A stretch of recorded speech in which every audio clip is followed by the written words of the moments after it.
Welcome to Colorblind Stories. یہ کہانی نمرود کے بارے میں ہے۔ پرانے وقتوں کی بات ہے کہ طوفان نوح کے بعد زمین پر انسان کی آبادیاں دوبارہ سے پھیلنے لگیں۔ قبیلے کے سردار اپنے اپنے افراد کو لے کر مختلف علاقوں میں چلے گئے اور ان کی اولادیں ان نئے علاقوں میں آباد ہو گئیں۔ حضرت نوح علیہ السلام کا ایک پوتا کنعان بن سام بھی اپنے قبیلے کے ساتھ سرزمین فارس پر آباد ہو گیا۔ جب تک کنعان زندہ رہا تمام قبیلوں کا سردار وہی تھا۔ کنعان ایک طویل عمر پانے کے بعد وفات پا گیا۔ اس کے بعد اس کا بیٹا نمرود تمام قبیلوں کا سردار تسلیم کر لیا گیا۔ حضرت نوح علیہ السلام کی وفات کے بعد اور آپس میں زمینی فاصلہ زیادہ ہونے کی وجہ سے یہ لوگ جلد ہی اللہ تعالیٰ کو بھول گئے اور شیطان نے انہیں بت پرستی کی طرف مائل کر دیا۔ یہ لوگ مختلف بتوں کی عبادت کیا کرتے تھے۔ نمرود کو جب سرداری ملی تو اسے حکومت میں بڑا مزہ آیا اور وہ ارد گرد کے قبیلوں پر حملہ کرنے لگا اور انہیں اپنا محکوم بنانے لگا۔ اس نے تمام زمین پر قتل و غارت کا بازار گرم کر دیا۔ مشرق سے مغرب تک اس کی حکومت پھیل گئی اور لوگ اس کی اطاعت کرنے پر مجبور ہو گئے تھے۔ اس کے علاوہ اس کے خزانے بھی بے شمار بڑھ چکے تھے۔ اس کے خزانے میں قیمتی جواہرات سے لے کر سونے کے سکے اور نہ جانے کیا کیا کچھ شامل تھا۔ اس نے بابل شہر کے قریب ایک شہر کو اپنا مسکن بنا لیا اور سرداری کو بادشاہت میں بدل دیا۔ نمرود وہ پہلا بادشاہ تھا جس نے دوسروں سے امتیاز قائم کرنے کے لیے اپنے سر پر تاج سجایا تھا۔ ایک روایت میں آتا ہے کہ اللہ تعالیٰ نے اسے 7 اقلیم کی بادشاہت سونپی تھی، یعنی کہ 7 بر اعظم کی، یعنی پوری دنیا کی بادشاہت اللہ نے اس کو دے دی تھی، اور ابھی تک پوری دنیا کی بادشاہت صرف 4 لوگوں کے حصے میں آئی ہے۔ ان میں سے 2 تو اللہ تعالیٰ کے برگزیدہ بندے تھے، یعنی کہ حضرت سلیمان علیہ السلام اور حضرت ذوالقرنین علیہ السلام، جبکہ 2 کافر بادشاہ تھے، یعنی کہ نمرود اور بخت نصر۔ کیونکہ نمرود کافی لمبے عرصے سے بادشاہ چلا آ رہا تھا، اس لیے اس کے دماغ میں انائی، غرور، سرکشی اور تکبر جیسی چیزیں اس کی طبیعت میں آ گئی تھیں۔ بعض لوگ کہتے ہیں کہ 400 سال تک اس نے حکومت کری اور بعض کہتے ہیں کہ 700 سال تک حکومت کری۔ بہرحال نمرود ایک ظالم اور جابر بادشاہ تھا۔ سب سے پہلے اسی نے تاج اپنے سر پر سجایا، جو کہ بعد میں آنے والے بادشاہوں کا رواج بن گیا۔ اس سے پہلے کسی نے بھی اپنے سر پر تاج نہیں پہنا تھا۔ نمرود لوگوں سے زبردستی اپنی عبادت کروایا کرتا تھا۔ بہت سے کاہن اور نجومی اس کے قریبی درباریوں میں شامل ہوتے تھے۔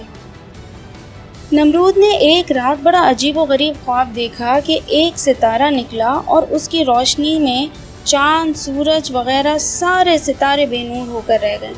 وہ بڑا حیران و پریشان بیدار ہوا اور سوچنے لگا کہ اس خواب سے کیا مراد ہے۔ اگلی صبح اس نے پوری آب و تاب سے اپنا دربار منعقد کیا اور اپنے مصاحب، جادوگروں اور نجومیوں سے خواب کی تعبیر بیان کرنے کے لیے کہا۔ جادوگروں کو تو خواب سمجھ میں نہیں آیا، جبکہ نجومی بات کی تہہ تک پہنچ گئے تھے، مگر تعبیر بیان کرنے سے ڈر رہے تھے۔ جب نمرود نے سختی سے جواب طلب کیا تو ایک بوڑھا نجومی اٹھا اور نہایت مؤدب لہجے میں بولا کہ خواب کی تعبیر بیان کرنے سے پہلے میں آپ سے اپنی جان کی امان چاہوں گا، کیونکہ تعبیر ہی کچھ ایسی ہے، بادشاہ سلامت کو ناگوار گزرے گی۔ نمرود کے دل میں خواب کی تعبیر کے لیے بے حد تجسس پیدا ہو گیا تھا، اس لیے اس نے جان کی امان دے دی۔ بوڑھے نجومی نے تھرتھراتی ہوئی آواز میں بیان کیا کہ جلد ہی ایک لڑکا پیدا ہوگا جو آپ کی بادشاہت کے لیے زوال کا سبب بنے گا، آپ کی حشمت اور جاہ و جلال بھی جاتا رہے گا۔ نمرود یہ سن کر بڑا حیران ہو گیا کہ کوئی ایسا بھی ہو سکتا ہے جو اس کے اقتدار کو للکارے۔ نمرود بڑا حیران ہوا اور پوری سلطنت میں حکم جاری کر دیا کہ اس سال جس عورت کے گھر بھی بیٹا پیدا ہوگا وہ اسے خود ہی ہلاک کر دے، اور جو کوئی ہلاک نہیں کرے گا تو اس کی اطلاع شاہی دربار میں دی جائے تاکہ اسے تمام کنبے کے ساتھ خود ہی یہ لوگ ہلاک کر دیں۔ اس سال پیدا ہونے والے ہزاروں لڑکوں کو قتل کر دیا گیا، جنہوں نے چھپانے کی کوشش کری وہ بھی بیچارے ہلاک کر دیے گئے۔ نمرود کے دبدبے اور خوف سے ہر کوئی پریشان تھا۔ بعض تاریخی کتب کے مطابق نمرود نے حضرت ابراہیم علیہ السلام کو اس دنیا میں آنے سے روکنے کے لیے 4 سال کی مدت میں تقریباً 7000 بچے قتل کروا دیے۔ حضرت ابراہیم علیہ السلام کی والدہ کو خیال آیا تو وہ شہر سے دور ایک ویرانے میں چلی گئی، لہٰذا وہ چپکے ایک غار میں جا کر رہنے لگی، اور ان کے شوہر یعنی حضرت ابراہیم علیہ السلام کے والد چپکے سے انہیں کھانا پہنچا دیا کرتے تھے۔ اسی طرح وقت گزرتا گیا اور آخرکار وہ بچہ پیدا ہو گیا۔ کچھ دن اسی طرح غار میں گزر گئے۔ میاں بیوی نے بچے کو غار میں بند کیا اور اسے خدا کے سپرد کر کے واپس شہر کی طرف آ گئے۔ وہ کچھ دنوں کے وقفے کے بعد بہانے سے جاتے اور اپنے بچے کی دیکھ بھال بھی کر لیا کرتے تھے۔ یہ بچہ حضرت ابراہیم علیہ السلام تھے۔ وقت گزرتا چلا گیا اور نمرود کے دل و دماغ سے وہ ستارے والا خواب ہی نکل گیا۔ وہ مطمئن ہو چکا تھا کہ جو بچہ پیدا ہونے والا تھا وہ اب تک تو ہلاک ہو ہی چکا ہوگا۔ اسی دوران 7 برس گزر گئے اور دونوں میاں بیوی موقع پا کر حضرت ابراہیم علیہ السلام کو شہر میں لے آئے۔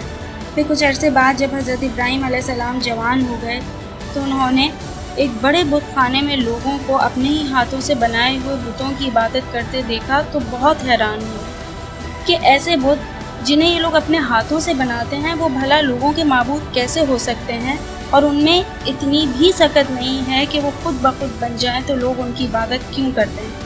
ایک دن جب شہر کے سارے لوگ شہر سے باہر ایک میلے میں گئے ہوئے تھے تو حضرت ابراہیم علیہ السلام موقع پا کر بت خانے میں گئے اور تمام بتوں کو کلہاڑے کی مدد سے توڑ دیا، اور کلہاڑا ایک بڑے والے بت کے ہاتھ میں تھما کر آ گئے۔ جب اس حادثے کے بارے میں لوگوں کو معلوم ہوا تو انہوں نے ایک آواز ہو کر کہا کہ ہمیں تو یہ کام ابراہیم ہی کا لگتا ہے۔ انہوں نے آپ علیہ السلام کو بلوایا اور آپ سے دریافت کیا تو آپ نے جواب دیا کہ تم لوگ مجھ سے کیوں پوچھتے ہو؟ تم اس سردار بت سے کیوں نہیں پوچھ لیتے کہ اس نے اپنے بتوں کا یہ حال کیوں کیا؟ تو یہ بات سن کر تو سب لوگ سٹپٹا گئے اور کہنے لگے کہ وہ تو مٹی کے بنے ہوئے بت ہیں، وہ بھلا جواب کیسے دے سکتے ہیں، اور وہ تو بالکل بے جان ہیں، اپنی جگہ سے ہل بھی نہیں سکتے، تو بھلا یہ دوسرے بتوں کو کیسے توڑ سکتے ہیں؟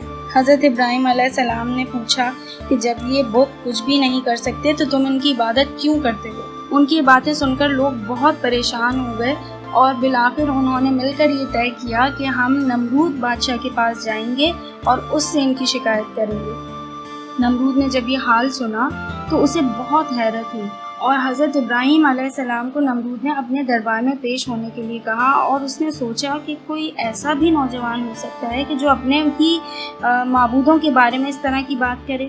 خیر، حضرت ابراہیم علیہ السلام بے خوف ہو کر نمرود کے دربار میں تشریف لے گئے اور خاموش کھڑے ہو گئے۔ نمرود نے لوگوں کا سوال دہرایا اور ان سے پوچھا کہ اے نوجوان، بتوں کو کس نے توڑا ہے؟ حضرت ابراہیم علیہ السلام نے اطمینان سے جواب دیا کہ اے بادشاہ، آپ سب لوگ بار بار مجھ سے ہی کیوں پوچھ رہے ہیں؟ اس بڑے بت سے کیوں نہیں پوچھ لیتے کہ یہ کام کس نے کیا ہے؟ نمرود نے سختی سے کہا، تم اچھی طرح جانتے ہو کہ یہ بت نہیں بولتے، سیدھی طرح بتاؤ کہ تم نے ایسا کیوں کیا ہے؟ حضرت ابراہیم علیہ السلام یہ سن کر مسکرائے اور فرمایا کہ اگر یہ بت بول نہیں سکتے تو تم لوگ ان کی عبادت کیوں کرتے ہو؟ نمرود یہ غیر متوقع سوال سن کر پریشان ہو گیا اور بولا کہ پھر تم ہی بتاؤ کہ ہم کس کی عبادت کریں؟ حضرت ابراہیم علیہ السلام نے کہا کہ اللہ تعالیٰ کی، جو سب جہانوں کا مالک ہے اور سب چیزوں کا خالق ہے۔ دربار میں عجیب سا شور مچ گیا۔ نمرود نے حیرانگی سے پوچھا کہ اللہ کون ہے؟ اس نے تو اس سے پہلے اس کا نام ہی نہیں سنا تھا، اور اس نے پوچھا کہ یہ کہاں رہتا ہے؟ حضرت ابراہیم علیہ السلام نے فرمایا کہ اللہ ہی تو میرا اور تم سب کا سچا خالق اور مالک ہے، اور اسی نے مجھے پیغمبر بنا کر تمہارے پاس بھیجا ہے۔ اے نمرود، اللہ ہی میرا رب ہے اور جو لوگوں کو جلاتا یعنی زندہ کرتا ہے اور مارتا ہے۔ نمرود یہ سن کر ہنسنے لگا اور بولا کہ یہ سب تو میں بھی کر سکتا ہوں۔ Like, share and subscribe.